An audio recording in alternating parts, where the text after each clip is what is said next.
I don't know why I love that clip so much. Just to step over and exit, and the guy just panics and he just hits like slide tackle and he just falls over and dies. So a little bit of humor on my part. I guess you had to be there, but for some reason I just found that really funny. So welcome to another episode of the Founder Academy. This is our third Weekend League. It's Ultimate Team of the Season Weekend League. We're jumping right into the highlights here because this is a long video, lots of highlights to get through. Again, broken into two parts, so you guys will see the next part ideally tomorrow. I hope it doesn't take me a whole other day to edit it, but they take a really long time to edit these videos. I mean, they're like almost 50 minutes long. So extended highlights, as I like to call them, just because there's a lot of gameplay in there. I like to tell the whole story of the game, so I like to keep all the chances in there and really show you guys what happened in each game so the narrative is there, or else it would just be literally goal highlights and you wouldn't get any of the story. So also, if you're wondering why my face is all red, I was out in the sun this past weekend and even yesterday a little bit, so I got really badly burned, and then I had glasses on, so that's why I have a sunglass tan. So really attractive, I know, but trying to get this base going, and it's very difficult to make that work, so don't laugh at me, I'm really nice. So yeah, let's get into this. So Ultimate Team of the Season, right? So everyone was so excited about Ultimate Team of the Season. Then when they saw it come out, it was very much as expected. EA have not changed anything over the past couple years. They put the big guys that you are not going to pack, no offense, unless you're a total baller and you finish top 100. Even then, you still might not get them. But for a lowly Gold 3 pleb like myself, I'm not going to get Ronaldo, Messi, Mbappe, Neymar, even Van Dijk. So yeah, so I was really disappointed when I saw the team come out. Of course, there's a lot of players that are included in there, including those guys I just mentioned. There's a lot of mid-range players. I'm going to have about 3 chances to pack, maybe 4 today, because I saw some game code come out. Today is Tuesday morning, and I saw some game code come out from, I think, Footwatch put it out, where it said that there's going to be a guaranteed team of the season from the 5 big leagues, and then you'll pack one of those guys. It's an SBC, right? So it's probably going to cost about $100K to do it. You'll need a team of the season player. It'll probably be 86 rated or something like that. But that just adds another chance to pack one of the big guys. But the big ones that we're looking forward to is tomorrow's pack, which is going to be Wednesday's guaranteed team of the season pack, and then of course our rewards on Thursday. So again, the ultimate team of the season, a little disappointed. These are some of the names that were not included on it, which is really frustrating. Aguero, Suarez, Dybala, Joe Gomez, Sergio Ramos, Davies, Royce, Di Maria, Ter Stegen, Salah, Aubameyang, Son, Varane, Griezmann, Joe Gomez, Alejandro Gomez, as well as the other one, Haaland, Werner, Promes, Lautaro Martinez, Theo Hernandez. The list goes on and on and on. And why it's frustrating is I don't expect all those guys to be on it, but those guys are all a couple 100K or above. And the players that were included on it are either the top tier players that you're probably not going to get, or they were a couple mid-tier guys, and then a lot of these players that are under 100K, Sommer 62K, Jordan Henderson was, he's over 100, but he's 191. If I pack him, I'm going to be devastated because I already have him untradeable. But Mats Hummels 82K, Luis Alberto, a 97 rated card, is 160. Immobile 95K, Jan Oblak 74. I don't understand this from them. I know why they're doing it, but I don't get it, right? They're doing it because they want to control the market. They don't want to give you those big players. They don't want you to have Messi's and Ronaldo's and Suarez and Aguero running all over the field. They don't want every person to get it. But look, guys, this was the sweatiest weekend league that we've all had to put up with. I ended up finishing 14-7, which actually I'm surprised I even had that many losses because it didn't really feel like that. But most of my losses usually come on Sunday when I'm trying to go from 11 to 14. I always just stop at 14 just because to me, I look at the rewards and I go, this is not worth it. If I was realistically about to play all 30 games, which I really do not want to do because they just get so sweaty once your ELO starts getting high, I would probably finish on 20-ish wins, would be my guess, because you'd yin and yang up and down based on your ELO every time you take a loss. But this weekend was just so frustrating. And this weekend, again, I talk about it almost every video, but as I've said so many times, this weekend was just more proof than ever for me that, that morale is just in the game. And again, I don't have a better name for it. I don't know if that's what it is or if that's what you want to call it.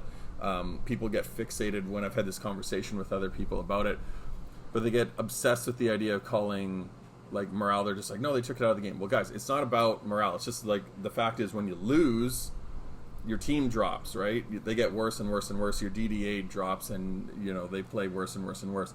And multiple times throughout this weekend, which you guys aren't going to see in here in these highlights, is I had to take them offline multiple times. And like, you can call it a placebo effect if you want, but I don't think it's a coincidence. Like, I'm not insane. Like, I'm not crazy, right? Like, this is just something that I've had to do so many times. And it's not even about me. I'm telling you guys, if you guys lose and you find yourself 1, 2, or 3 losses in a row, and you're just getting frustrated because your team's playing, just do me a favor.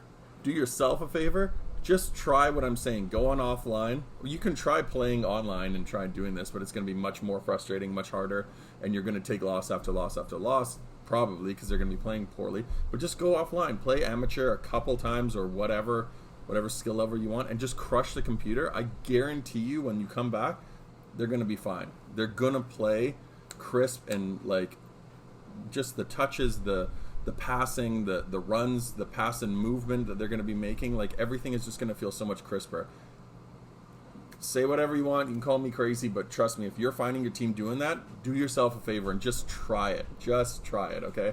I guarantee you're going to notice a difference. But whatever, you can call me a crazy internet conspiracy theorist all you want, but like, this is not something that is new to me. It's like, it's happened for the last couple of years. It's just in the code somewhere. And yeah, it's very frustrating to me that it hasn't been addressed. I'm surprised more people haven't actually like identified it, or maybe people just aren't understanding it. But I've seen it on streams, like so many times on streams, guys, from like other players like Fuji and stuff like that. They're just so confused, and they think it's them. They think it's the gameplay. And I'm just like watching, and I'm like, no, the guy's team is not playing well because he took a loss or two or a draw or whatever, and they're just slow and sluggish, and they're getting worse and worse and worse, and it amplifies, it snowballs. And I'm watching these poor guys, and of course the streams are almost impossible because like even if you're a subscriber, like you're still gonna have to message the person and see through all of these other idiots that are like, you should change formation, you should do all this. So like, I usually just go on streams and lurk. I actually don't really comment that much. Because when you do, people just, call you whatever. They just start throwing names at you or something, or like the streamer gets mad because he's angry that he's losing or whatever. And so I just don't even bother. It's just like a cesspool of people in the comments. So I don't even worry about that stuff. Anyway, so going into the actual gameplay here, I can't remember what game we're in at this point. This might be the third game. My team was actually playing quite well. So very early on, the first couple... Oh, my dishes are done. That's good. So I had my dishwasher on, if that was what the background noise is. Got to keep clean. Oh, no, it started again. Anyway, yeah, so my team, I was playing with the same team that you guys saw in the last episode. We ended up changing it a little bit, which you guys will see, I believe, at the end of this game. But we were using Suarez, we were using Griezmann, we had Sal, we had kind of that primarily... La Liga team with Dybala and Cuadrado on the right hand side, and I think we went 2-0 with that team. And then this third game we ended up playing against a guy, and you guys saw that I was just like onslaughting him. It was just save after save after save, and I was getting a little frustrated with Griezmann and Suarez. Not necessarily as much Suarez, but Griezmann more so. He was just missing a lot of opportunities. He's very agile. He's not a bad card, but he just doesn't finish chances. His shots are very straight, and they usually kind of aim towards the keeper. Like, he's not one of those guys that has like these finesse traits or one of these really OP traits that lead to a lot of goals. He was getting his shots blocked, or they were just going into the keeper's feet or whatever. And then my issue with Suarez is he's just not agile enough. So what we did was we sold Griezmann and Suarez. They were going for quite a bit because I sold them. That was on the Friday. They were going for, I think, like a little under 600 for Griezmann, and Suarez was about 875 or something like that. And they've dropped like just stones. Every card has just dropped. Like even Dybala is down to like 400 or something. So I've basically lost about half of his value since I bought him, but I don't plan on him going anywhere. I love that Dybala card. he's not necessarily the most OP card, but I just like him a lot because he kind of suits my playing style, and I like these smaller, more agile players. So anyway, what happened with my team? So I sold Griezmann, Suarez. Sal comes out of the team, and we kept in a 4-3-3. But what we did was we brought in Aguero, we brought in Rashford, both team of the season, and then I put in Jordan Henderson and Andrew Robertson at left back. So obviously we have Jordan Henderson from our squad, our guaranteed team of the season EPL pack that we had a couple weeks ago, and he's just kind of sat on the bench.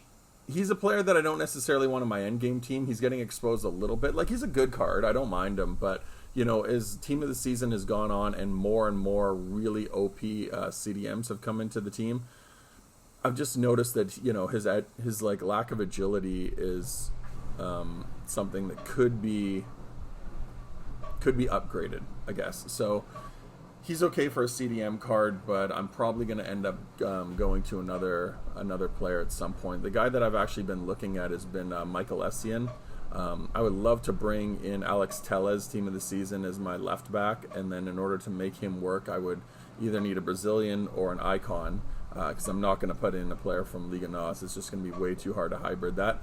And I want to bring in Essien just because he looks like a really beastly, like, you know, quick, agile type of like CDM that's just a buzzsaw. Every time I played against him, he's caused me problems. So I'm going to try him out if I can get him. His baby version is probably the most realistic that we can afford right now, and he's probably going to be about 300k. And even then, I'm going to need rewards to come out before I can see what I'm building. That's kind of what I'm waiting for at the moment, is just rewards on Thursday. The pack today, the pack tomorrow. If we get anything good from that Ultimate Team of the Season pack, you know, like, God forbid we pack like De Bruyne or something, I'll probably have to rework my team around to fit De Bruyne in because he would hard link to Aguero. But those types of things, those are the decisions that I want to make. Also, if we pack like Messi, for example, then I could sell my Messi and I'd have about another 2.5 million coins to go get somebody else. Like, I might go get like a Prime Moments Mateus or something. I don't know, somebody like that. But yeah, we're going to see how things go on today, tomorrow, and the next day. And if there's one of those 4 cards that is really useful, then that might determine what we're going to do with the rest of our team. So yeah, that's where we're at with the team. Back into the actual gameplay, we started off really strong, the weekend league. Friday's always had this kind of perception of being like the easiest day. I didn't really feel that my first couple weekend leagues, but now I'm starting to see it. Now as my team's getting more meta, my tactics are getting more meta, I'm kind of understanding like what I need to do to grind out games. I'm seeing the quality of opponent that I'm coming up against with. Excuse me, or coming up against. I'm like able to put them away. So you saw that a lot with a lot of the early games. I think we started off like 4-0 or something like that. And the team was playing quite well. You know, as I was talking about earlier in my crazy rant there, the team, when it's playing and winning, are just crisp. They're fine.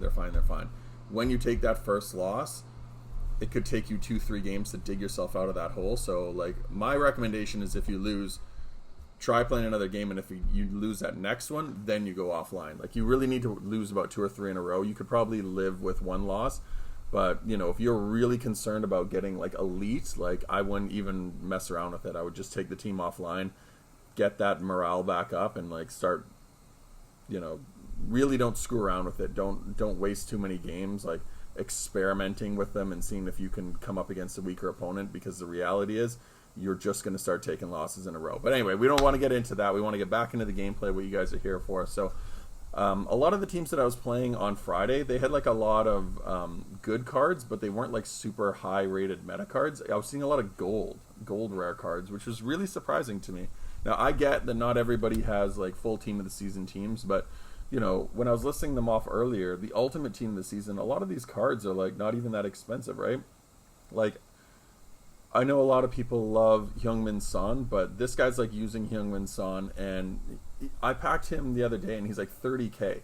Like, he doesn't go for a whole lot, so I would rather use that 30k and go get like even a lower rated smaller leagues, I guess, like team of the season card. There's so many good high rated cards that are like 90 plus pace, 90 plus shooting, and you can get them for like 30K, 30, 40K. Like, they're not super crazy. And, yeah, like, I think that player would play better than Heung-min Son. I get Son's got, like, 5-star, 5-star, or might be 5-star, 4-star, but, you know, he's just not meta anymore. Like, you can see that in these games that I'm coming up against with these gold cards. They're just not... They're not usable at this stage in the game. And if you want to give yourself the best chance of winning an Ultimate Team, like, especially during Weekend League, you have to have like these high rated cards. Like, look at that Dybala card. Even if he's not for you, like, everything's 90 plus. Like, you can't afford to have guys that have 70s and 80s. They're detriments, right? They're just way too weak. Anyway, as I say that, Heung-min Son scores a goal in this game. So this guy was actually a really odd opponent. He was one of the most aggressive players with his keeper that I've ever seen, and it cost him so many times. I can tell that this guy took a couple losses because normally when I'm playing against a guy whose team's playing super meta and the DDA is going for him, that keeper, that aggression with the keeper is going to cause me so many nightmares. He's going to intercept passes. He's going to come block shots. But this guy was rushing out with his keeper, and all I had to do was sweat it a couple times.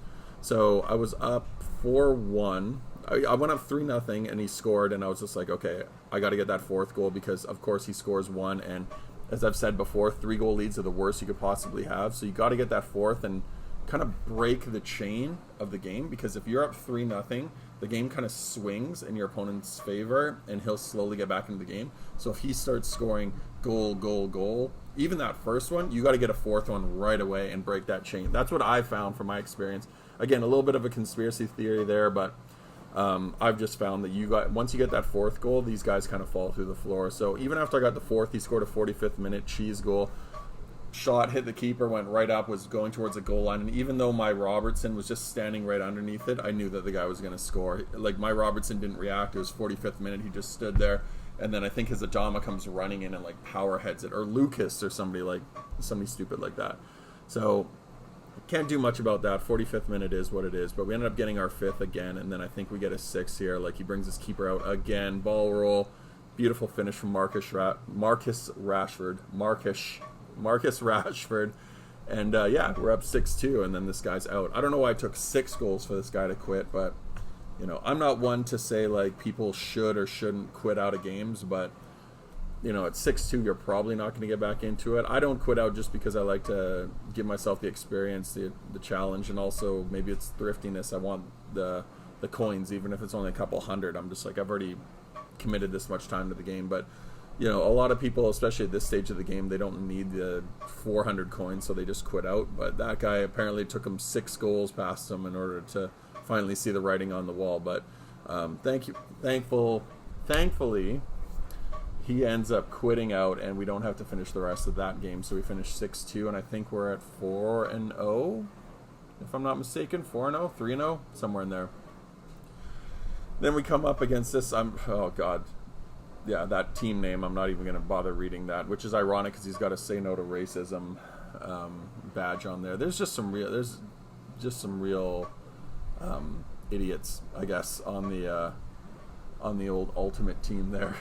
You know, the internet's just full of morons, right? So Javon Guard, this guy, so we come up against him, and I remember this game very vividly. This Lucas card, I wasn't shocked that this many people did this Lucas card. He is just not... He's not good value, and I was like looking at it thinking, what in the hell would anyone want to pay over $1 million for that card for? Even if he was 5-star, 5-star, I'm like, there's so many cards you can get for $1 million plus.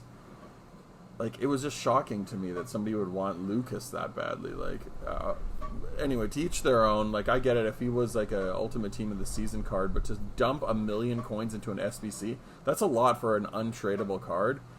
Even at this stage of the game, or especially at this stage of the game, 1 million coins. Like, it was a really expensive SBC. But, you know, he did cause me some issues when I came up against him. He was actually a really decent card. I still don't think he's worth it. Like, I would never pay $1 million for that card, even if he was somebody that, like, I really wanted. The most I've ever paid for an SBC, I think, was, like, Prime Eusebio when they had the Prime Icon SBCs a couple years ago. It might even have been last year. And then... Paul Pogba. I did the Paul Pogba's Fuddies one, and that one was like a grind, right? That was like 10 teams or something stupid like that. But, you know, you gotta love love a card to spend $1 million, because you're just basically like dumping cards into something that you cannot trade later on. So if you get a team around, let's say you packed like Ronaldo, you can't fit Lucas in there. You can hybrid him, I guess, but it's going to be complicated. If you're stuck with that card just sitting as a super sub, you've dumped so much money in an SBC that you can't get rid of. So anyway, that was just another rant from me. I was just in shock at the amount of people that had that card. So yeah, back into this game. This guy went up 1-0. He ended up pausing it. Almost every opponent that I came up with, at least early on, like they were pausing it and bringing on other people. It was really bizarre, but I just saw a lot of that this weekend. I guess it was because of ultimate Tots. People were super try hard, and then I ended up scoring a cheesy kickoff goal where he had so many men back behind the ball, and my Aguero and my Messi just ended up like walking through him. I love that pairing. That combo's been really good. And then we ended up getting a really, I don't want to say lucky because it wasn't lucky, but it was one of those games that could have went back or it was going back and forth, and it could have went either way. So we ended up winning that game because of a quality late goal from Sergio Aguero again. So we're up 2-1. He actually had a chance right at the end there, but thankfully my Eder Militao came back, saved the day, and then the game ended. So a really good player. It was probably the best player that I'd played so far. We go to 5-0, and someone that we were probably lucky to get a result. I don't want to say lucky, because lucky makes it seem like I didn't deserve the win, but it was one of those games that could have went either way. So I guess there was some luck involved with it. If he won, it was lucky on his part. If I won, it's lucky on my part. But it was just a back and forth game. So we come up against this guy to try to go 6-0. This is when you start coming up against other opponents, because your elo's starting to get up there. You're playing other really high-rated opponents. This guy was a decent player as well. They're just game after game after game now. These teams are just so high-rated now. We're not at a point where we're going to be playing too many like rare gold teams anymore. Now we're at a point where we're going to be playing like Neymar's and Mbappe's and Messi's and Ronaldo's and icons and stuff like that. So yeah, this is when it really starts getting sweaty, kind of late Friday, early Saturday. Like I think I probably stopped playing around this point on Friday. I think I only had about 4-0 or something like that. I don't play too many games on Friday. I was actually like just out trying to enjoy the sun on Friday a little bit, so I didn't want to waste too much time playing FUT Champs. I was like just prolonging the amount of time it took me to like start mine. Like I almost feel like once you start, it's like starting a long project for school or for work or whatever, where you're just kind of like, once you start, that you've just opened up this like Pandora's box of sweatiness for the whole weekend that you just don't want to play. So I procrastinate it for so long, and then once you get going, you get into the game, and then you're just like, okay, well now I can't stop until I'm at 14. So that's been my feeling with it. Again, I don't want to say this is the last weekend league we're ever going to play for this year anyway, but it's not totally impossible. The only reason that I would consider playing weekend league isn't even for the prizes.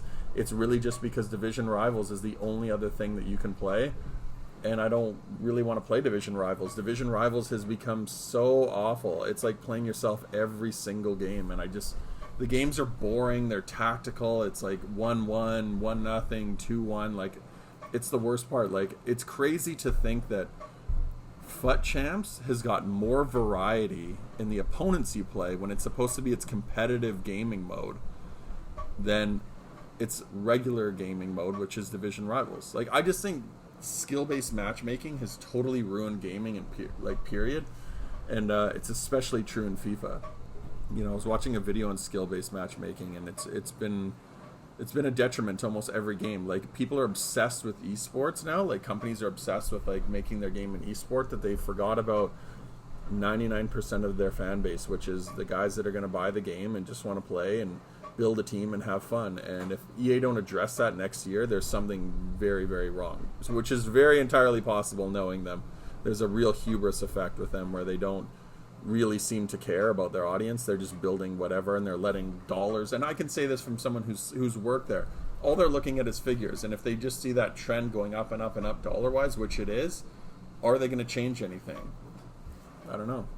Probably not likely. So anyway, this guy that we were playing against, he brought on his Youngman Son team of the season and ended up scoring quite late, and I think we ended up taking our first loss to this gentleman here. he was a really good player. That was in extra time.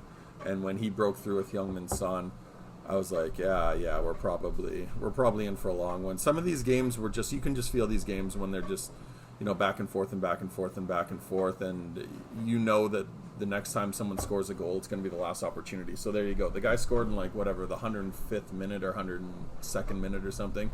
And then the next highlight, you guys know my highlight style, I like to put in every opportunity and kind of tell that story, and there was none other. So obviously this guy just sat back, just defended, grinded out the win. So, credit to him, he was a good opponent. But like I said, with these games, this is when you start coming up against the sweat. So these guys are going to just see out results, and I don't blame them. I do the same thing. So we're at 5-1, I believe, at this point.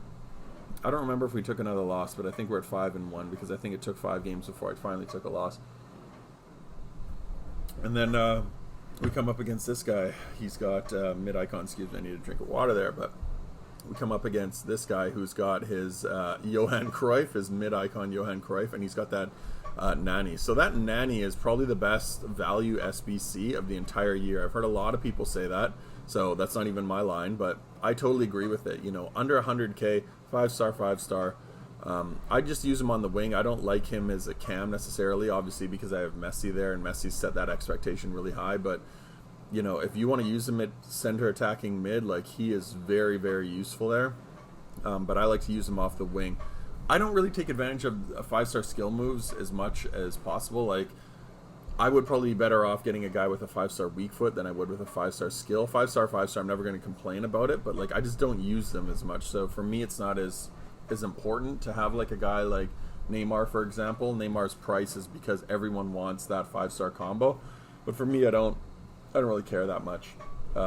So for Nani to be in there, he's a little bit weak for me, but his skill set is so high in terms of his offensive abilities that I could see a million people loving this card. He's so good.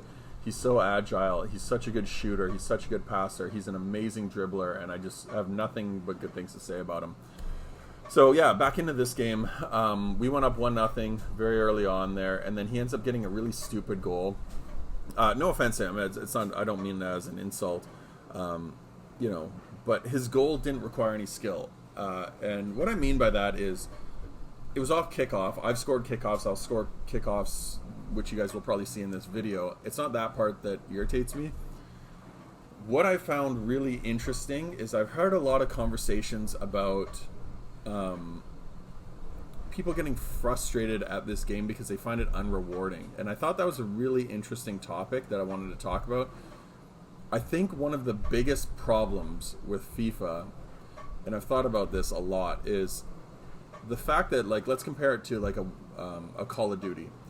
Call of Duty, if you're, and I don't play a lot of Call of Duty, so you'll have to excuse me if my terminology is a little off, but let's say you're gun control and how good you are with a mouse and movement and hiding and avoiding getting shot and sniping skills and whatever other skill sets there are. You're in control of your player.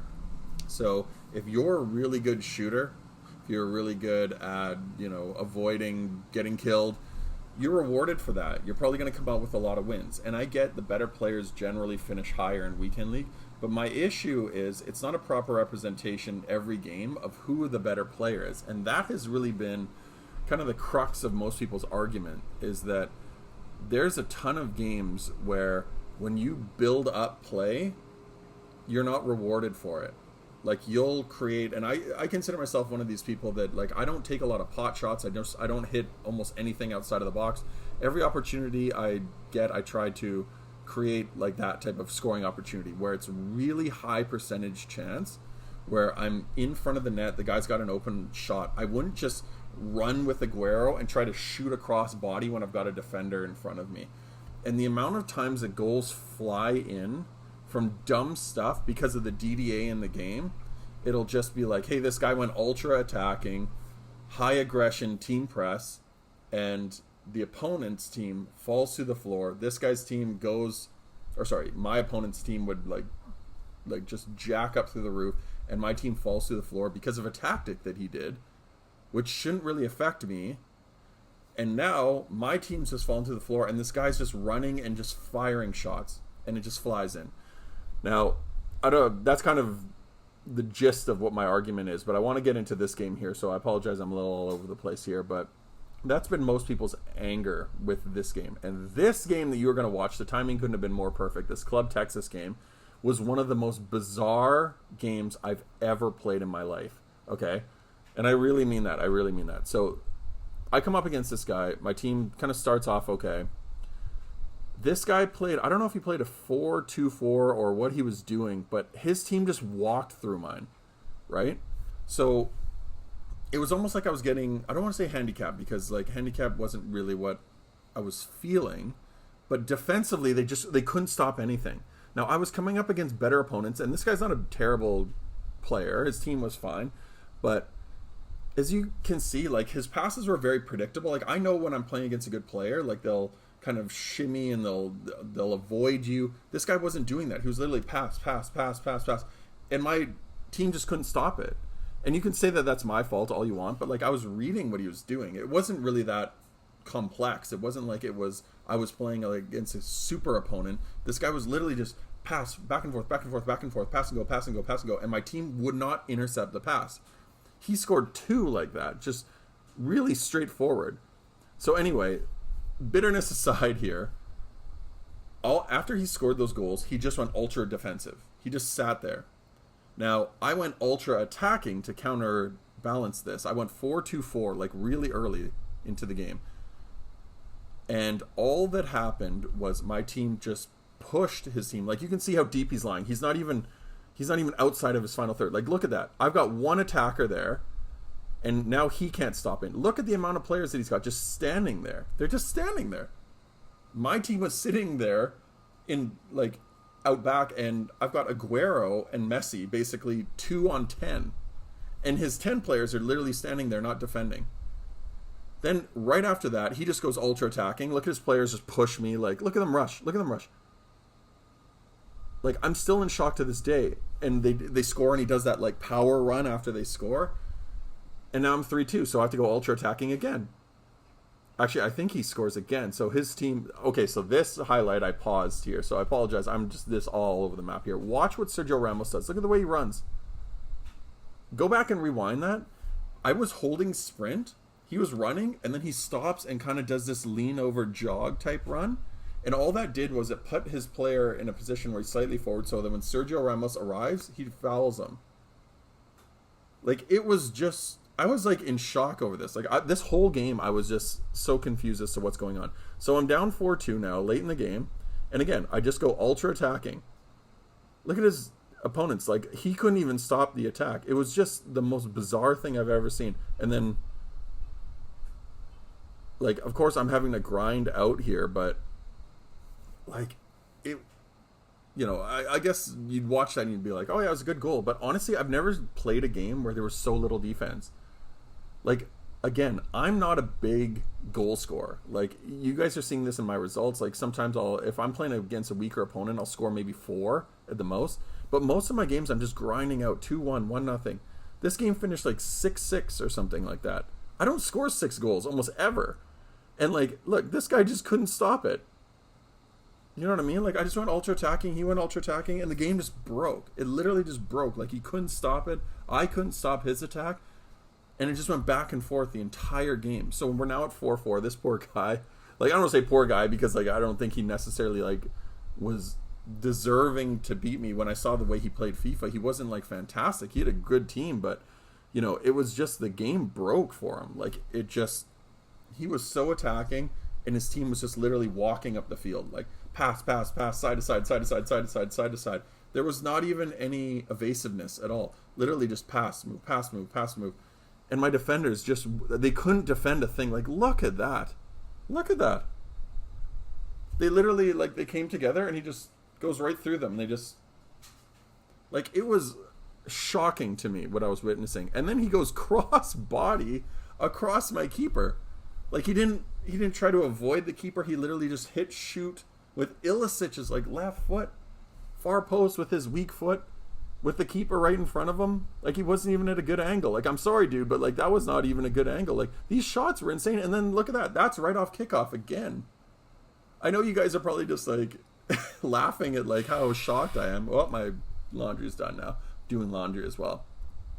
But I'm speechless at this game. Like, even watching it again now. Like, ping, ping, ping. Like, they're not blocking anything. Renato Sanchez, like, he trips over Renato at the end. Like, at this point, I was like, if I lose this game 6-5, I'm going to be devastated. Devastated. I couldn't believe what I was seeing. It was just craziness. And then we're at the 114th minute here. And, like, again, like, look at how deep his team is. But they're not stopping anything. And then Aguero. Like, look at that. That's just nonsense. The ball just dropped to me. And at this point, I would never usually take that shot. Especially, like, even though he's got 4-star, I probably wouldn't take that shot with Aguero. 9 times out of 10, if I was right in front of the net, Aguero would, like, fray the shot and it would spray to his left. Aguero hammers that with his left foot. It rockets into the top corner with, like, people in front of him. And then I get that opportunity on his right foot, and he misses the net. Like, this game was just insane. Like, honestly, you want an example of a game that is not fun and broken? This match itself was the example of FIFA 20 and the frustration that people have with it. Like, I was getting so worked up playing this game, and it finished 6-6. You know what I mean? Like, I was just irate at it. Like, I don't even have a better term. I wish I could say that I was, like, composed, but this game just caused me so much frustration because there was no skill involved in this. Like, we would just run up the field, hit pass, and the defense just broke. So I don't know what caused it, if it's just tactic abuse, if it is the game mechanics breaking, if it's good gameplay or bad gameplay. You can say whatever you want. Like, you make up whatever rationale you want, but someone explain to me what happened here. Like, I would love to know, because I couldn't tell you. I've never had a game like this in my life, and it was just idiotic. The whole game was just idiotic. 6-6. And then we go to penalty shootouts with this guy. I think he'd missed 2. And then if I needed to save this, yeah, he ends up putting that away. So all I have to do is score this goal, and we're out of this thing. Like, I just want to get me the hell out of this game. That's all I wanted to say. He sits in the middle, expecting me to go down the middle, and of course I go to the left, Dybala. But look at that. They don't even celebrate. His Robert Lewandowski gets the game-winning ball or whatever. Like, honestly, I'm exhausted just, like, watching that highlight back. I don't even know what to say to it. So we get 7 wins. I guess that's something. We're at 7 wins, right? So, you know, I'm happy with that. And then we come up against this opponent. So on to the next game, guys. Let's put that one behind us. Let's get into this next game. This guy's got a really interesting team, though. Those are the teams that I like playing against. You know, it's kind of like a hybrid. It's fun. I think he ended up taking Immobile out of his team there. That's Ciro Immobile is actually probably not too bad a card. He shouldn't be an ultimate team of the season, as I was like talking about earlier, but I don't know why this guy subbed him out. Almost every player, again, I had to cut it all out, but like every player that I played against, like pretty much all subbed somebody out of their team. So yeah, anyway, we come up against this guy. We score early. Lionel Messi doing his thing. Yeah, that Lionel Messi card, I've thought so many times, do I want to sell him? His price has dropped to about $2.5 million, but I can't get rid of him. Like, he's just so good. He's the best cam in the game. Like, you want a perfect center attacking midfielder, that's who you're going to get. Like, he's just outrageously good. I don't know what happened there. That was insane. And then that clearance ball, that was another amazing ball there. Yeah, the team was playing really good. I really liked having Messi, Aguero, Dybala. Rashford, I'm a little kind of iffy about. Rashford, I usually like the way I describe when people ask how does this card play, how does that card play. I usually let people's prices tell you know, how good a card is. Rashford's 373. He should be a lot more, right? From a fundamental standpoint, when you look at his card. And I don't know if it's because he's got that FUT birthday again, another kickoff goal there from Immobile. But he should be a lot higher rated, right? Like a Manchester United player, English, 5-star skills. I think he might be 3-star weak foot, but he should be much higher. You know, he should be doing stuff like that. Like his Rashford scores that goal. But to me, he just, for a guy who's got 98 pace, he felt very slow off the start. Like, his acceleration, I think, is only 86, and he feels every bit of that 86. Like, he doesn't feel quick. Even when he gets going at top speed, he still doesn't feel super fast. So I think because acceleration is so important this year, his card feels slower than it is, and it feels stiffer than it should be. Like, I don't think his card feels really that agile. The 5-star skills, he's kind of like Pogba in that sense. You know, Pogba can have 5-star skills, but if the guy doesn't have like super high agility, which I think Rashford even does have, I think he does have fairly high agility, but he doesn't feel it. Like, he does not feel that way. And I don't know what his balance is either. It might be one of the two being out of whack, but he just feels a little stiff and predictable, and he's too slow off the mark to really be that effective. And his shot, again, his shot is like a power shot, but because he doesn't have those traits like the finesse and stuff like that, those traits are so important, like really high curve. I paused this clip because I wanted you guys to take a look at Renato Sanchez in the middle. I want you guys to watch him. Look at him just stand there. So this is really late in the game. People that have always wondered about 45th and 90th minute, like I've explained this in previous videos, and I actually was talking to somebody in a chat on Twitch the other day, where of course people were just like, you never worked at EA, but like, again, for those of you that have no idea what 45th and 90th minute cheese is, I know this probably doesn't apply to it, but as the game goes on, later in the games, the defensive stats start to drop, right? So the offensive stats I don't think as are impacted, but then once the 90th happens, they just go crazy. Like, offensive goes way up, defensive drop, right? Because they want goals scored. And the complaint that people, or the argument that people have about that is, they're like, well, why would EA want that? Okay, so let's dissect that a little bit. Why would they want that? Because it could create as many ties as possible. So there's 3 real scenarios, right? I'm winning 1-0. We're tied 1-1. You're winning 1-0, right? So of those 3 scenarios, of course the scores could be different, but let's just say that that is the basic fundamentals of this, right? So I'm up, tied, you're up, okay? And we'll just go by like 1 goal, because obviously if it was 2 goals, this wouldn't apply. If I'm winning 1-0 and I score, I win. If we're tied 1-1 and I score, I win.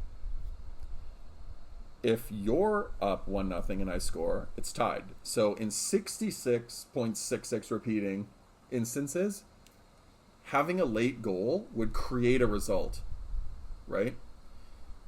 In only one instance of that whole, of all any possible circumstances, would there actually be a draw. And that's when your opponent's winning 1-0 and you score, or vice versa.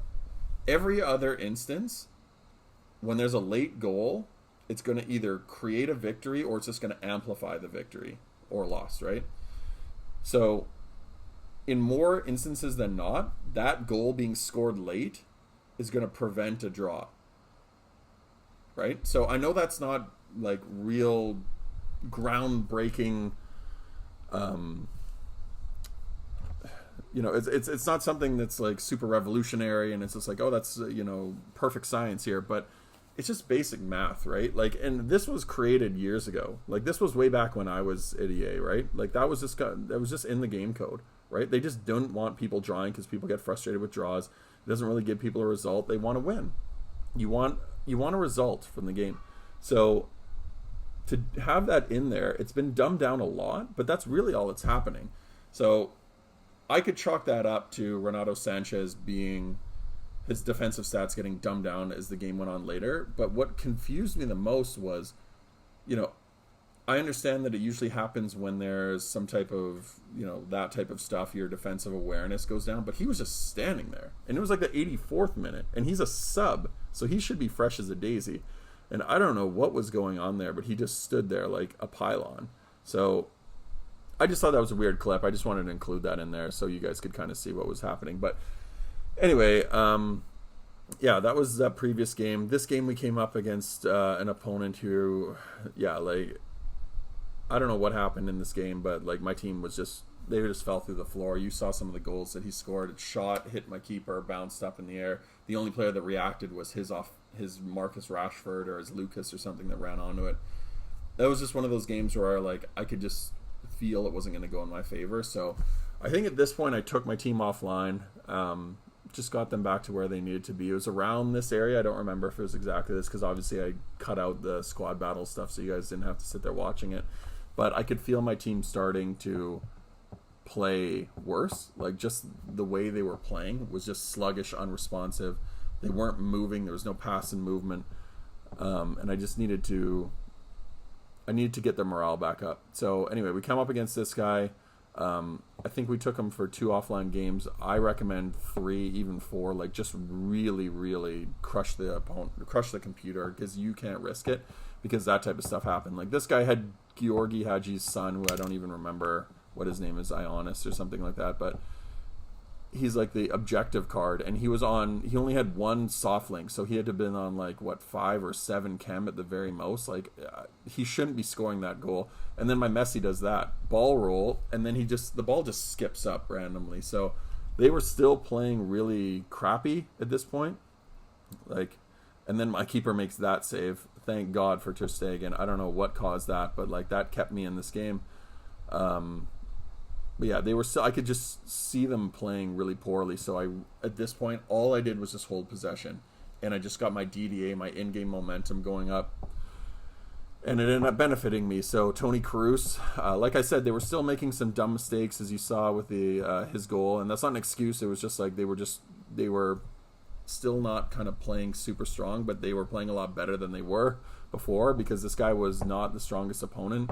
But they kind of started off, they had a poor start, and then they started to roll. Once they kind of got the DDA going in my favor, I could just feel this game turn. So when I saw that Marcus Rashford run, that wasn't a run that he would have made if I didn't take them offline. He would have stood there and it would have got picked off. And then even this, you can just see like shots still hitting the post, so they were still a little broken, but you know, stay persistent, go really high percentage chance shots, again blocked there, but we're just playing for the safe stuff, right? Like we're not taking really crazy risks. I'm just right now just taking anything that will get my DDA up. Marcus Rashford with another shot there. I don't really want to be super high risk in these games. I just want to, you know, do what's going to be super safe and grind out this result, because that's the way I got to play. If my team's not playing very well, I got to grind out the game here. So this game, after he scored his goal, as I said, you know, you can see it in the stats there. I just held possession, just, you know, everything was safe. Everything was on the ground. Don't give the ball up. Don't give this guy opportunities for the game to screw you over. And then finally we ended up breaking through with another goal there because the momentum in the game was totally shifted. Messi's not going to score that if the DDA is going against you. But a little lob pass, he just runs in. Beautiful volley. That's what 99 Messi should ideally be doing. And then, yeah, to be able to like make that run through and hit that from that distance, near post, so hardly driven, you know, I could just feel everything was going in my favor, and I think my opponent felt that too, so he ends up quitting out of the game. So, nice little 3-1 victory here.